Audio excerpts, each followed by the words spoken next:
কথা ধারাবাহিকের নতুন পর্বে দেখা যায় যে কথার মামার বেঁচে নেই শুনে দাড়ি থেকে অঙ্কিত জুনির বিয়ে দিয়ে জুনিকে বাড়িতে নিয়ে এলো দাদু। বিস্তারিত জানতে আমাদের সাথেই থাকো।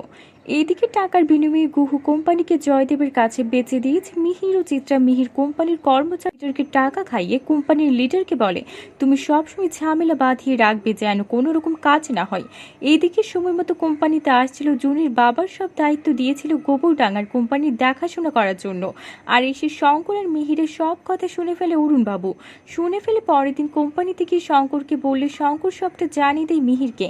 মিহির লোক পাঠিয়ে দিয়ে জুনির বাবাকে শেষ করে দেয়। আর এটা দেখে অনেক ভেঙে পড়ে জুনির কথা।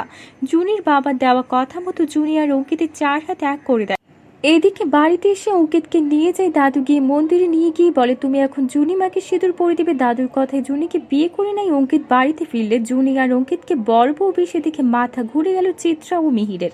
তখন মনে মনে বলে ওর বাবাকে মেরে এখন দেখছি আপদ বাড়িতে এসে উঠেছে। বাবাকে হারিয়ে জুনি একা হয়ে পড়লে অরুণকে দেওয়া কথা রাখতে গিয়ে দাঁড়িয়ে থেকে জুনির বিয়ে দিল দাদু। তো বন্ধুরা, কি হবে এবার? এক্ষুনি একটা লাইক দিই এবং কমেন্ট করে জানিয়ে দাও তোমাদের মতামত। ধন্যবাদ।